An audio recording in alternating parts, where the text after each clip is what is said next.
안녕하십니까, 오승영입니다. KBS 광주 랜선 필진 정치 분야 오늘 두 번째 이야기를 진행을 해보고자 합니다.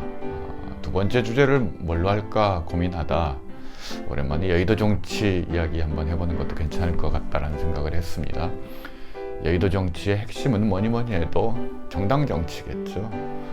정당 정치의 관건, 핵심 중에 하나 역시 이 집권당 이야기를 하지 않을 수 없을 것 같은데요. 많은 분들이 내년으로 다가온 대선에 관심이 많고 잠재적 대선 후보군들이 본인의 경쟁력을 어필하기 위해서 뛰고 있죠. 그 중에 한 분이 민주당의 이낙연 대표입니다.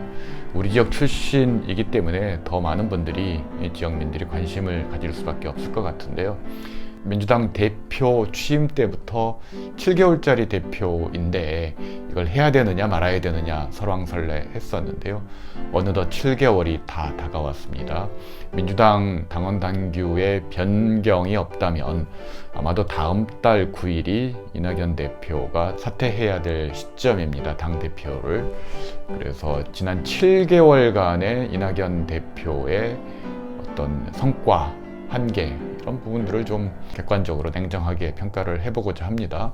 먼저 말씀드릴 건 이 정치적인 분야에 초점을 맞춰서 평가를 하다 보면 생각이 다를 수 있고 이해관계가 중첩되다 보니 논란이 있을 수밖에 없습니다. 그래서 저는 좀 드라이하게 이낙연 대표가 약속했던 것들을 어느 정도 지켰고 어느 정도 성과를 냈는가 이런 부분에 좀 초점을 맞춰서 평가를 해보도록 하겠습니다.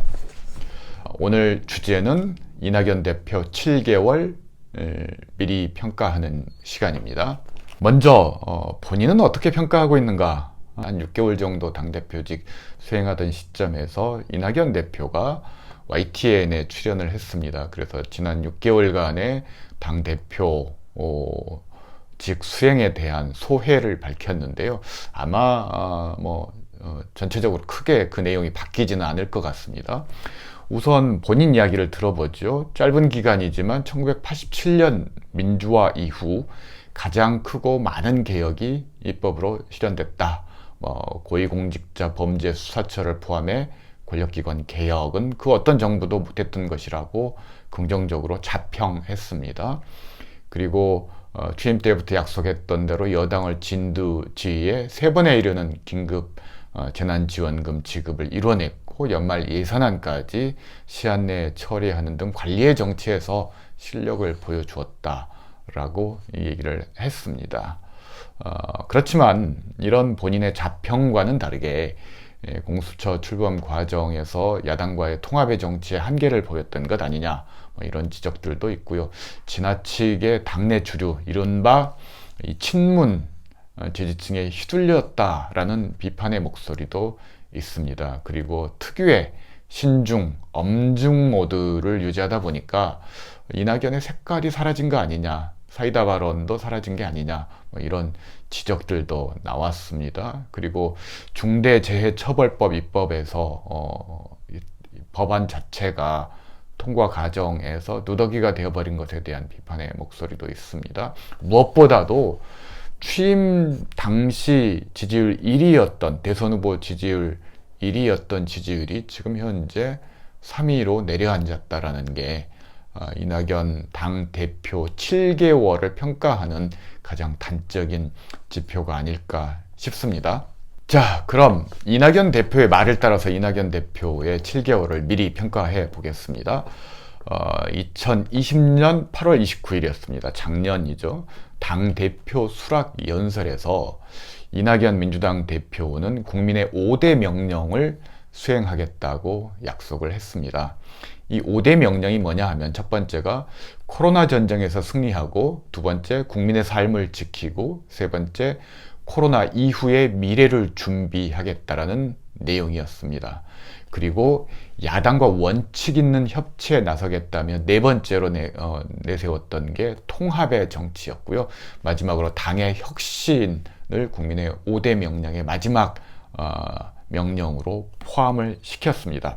5가지 국민의 5대 명령을 얼마나 수행했는지 하나하나 짚어보겠습니다. 먼저 코로나 전쟁. 이낙연 당대표가 몇 차례 언론을 통해서 자신있게 얘기했던 게 코로나 치료제는 내년 1월, 그러니까 지난달이겠죠. 1월 하순, 그리고 백신은 3월 이전 접종을 시작하겠다라고 공언을 했었습니다. 그렇지만 작년 정기국회 예산심의 과정에서 정부 예산안에 코로나 백신 구입 예산이 단 한 푼도 편성되지 않아서 국회에서 논란이 되었던 적이 있는데요. 집권당으로서 예산 관련 기재부와 당정 협의 과정에서 과연 당대표의 말과 배치되는 것이어서 당정 협의 과정에서 도대체 뭐 했나라는 비판의 목소리, 따가운 질타가 있었습니다.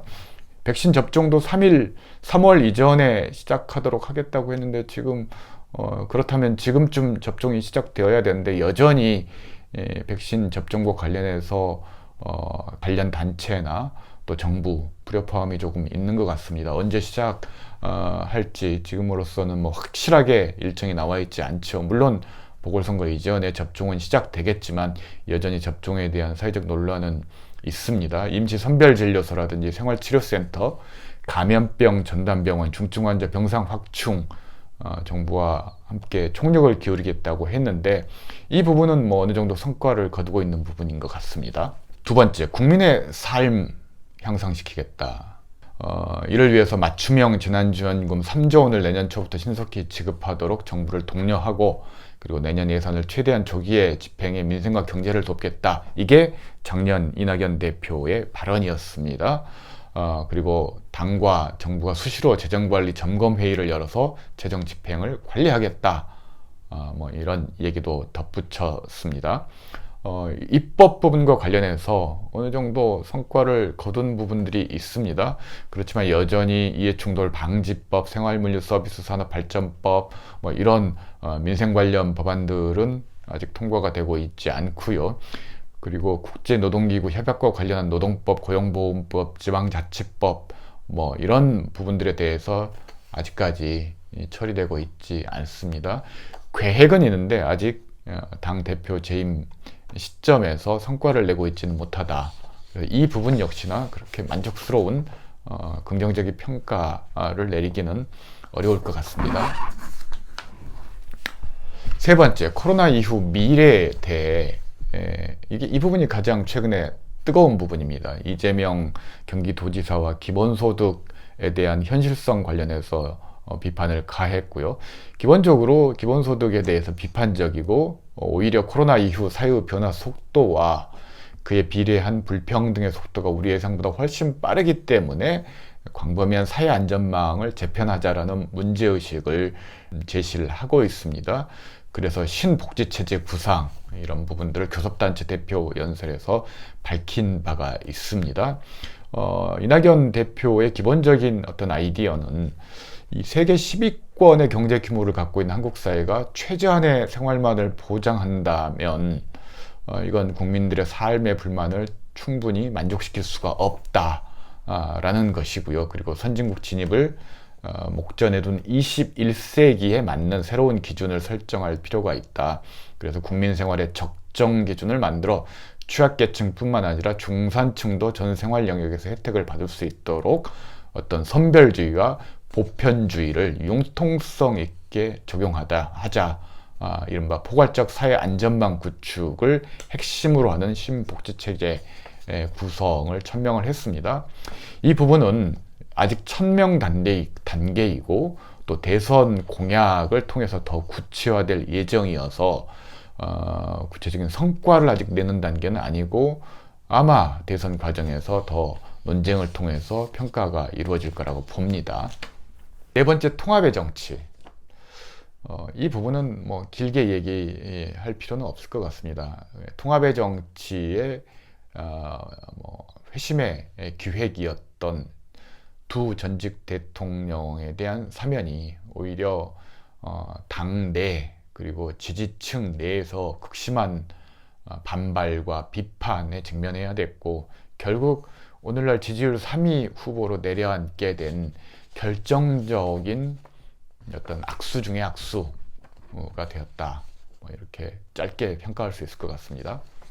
마지막으로 당 혁신 천명했었습니다. 그래서 실제로 더불어민주당 혁신을 위해서 2020 더 혁신위원회를 출범한 것도 사실입니다. 그래서 다 출범 당시에 4차 산업혁명에 걸맞은 스마트 정당, 필요한 일은 반드시 수행하는 책임 정당, 모든 일에 성과를 내는 유능한 정당으로 거듭나겠다.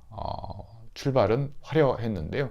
지금 2020 더 혁신위원회에서 당 혁신과 관련해서 스마트 정당, 책임 정당, 유능한 정당에 걸맞는 당 혁신 방안은 아직 당 대표 2주 좀 넘게 남았습니다만은 어떤 것도 구체적으로 제한된 것은 없는 것 같습니다.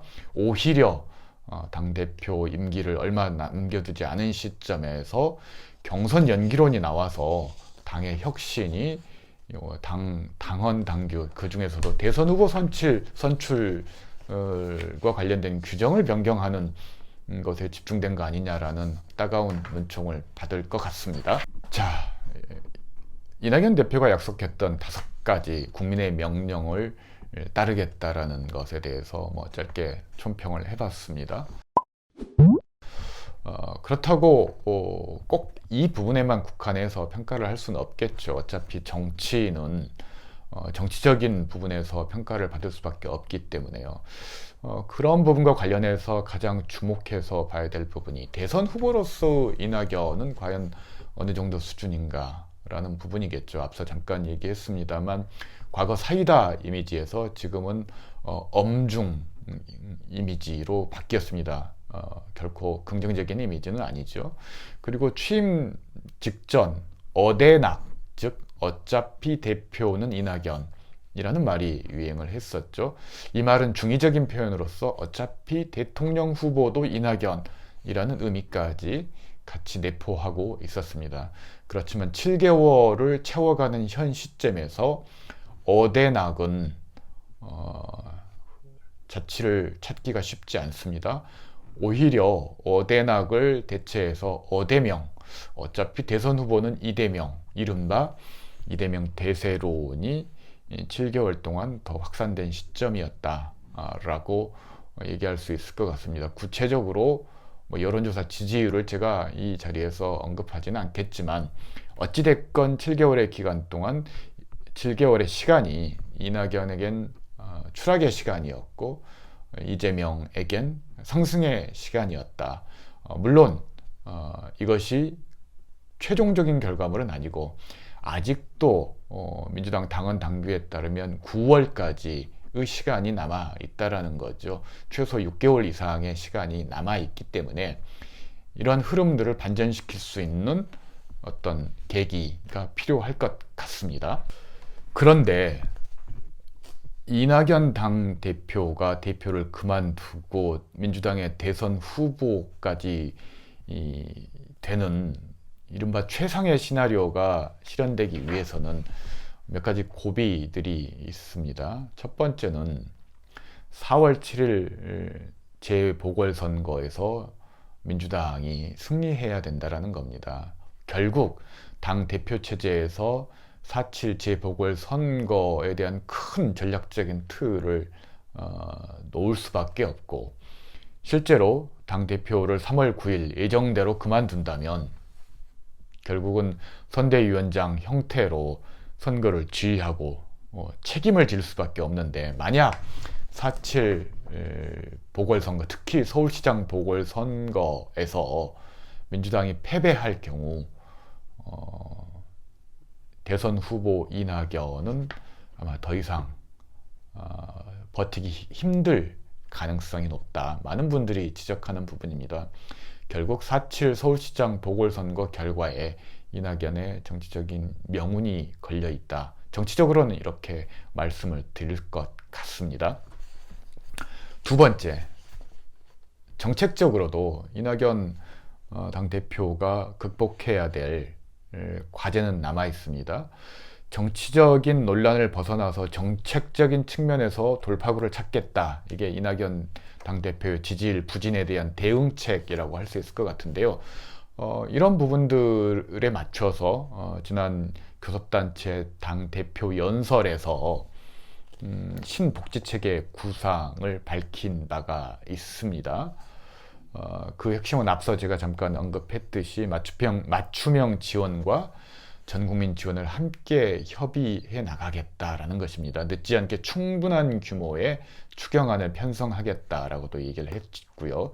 이런 신복지체계 구상에 대해서 국민소득 4만 달러 시대에 부응하는 복지 틀이다라는 긍정적인 측면도 있고, 또 18세까지 아동수당을 지급하는 제안들에 대해서 일부에서는 매우 진일보한 복지 정책이다 라는 그런 평가도 있습니다. 그래서 당대표 이낙연에서 정치인 이낙연으로서의 승부수라는 정치권의 평가, 긍정적인 평가가 나오기도 했습니다. 그렇지만 정부 내에서의 반발, 특히 기재부의 반발부터 넘어야 하는 것 아니냐라는 그런 우려의 목소리도 있습니다.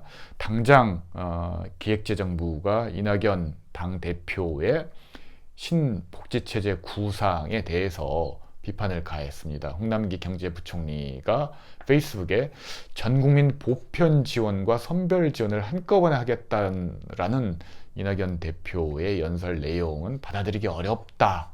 현재의 재정 운영상 많을수록 좋다는 다다익선보다는 필요한 곳에 지원하는 적재적소의 가치가 재정 운영의 기본이다 라고 이야기를 했다라는 겁니다.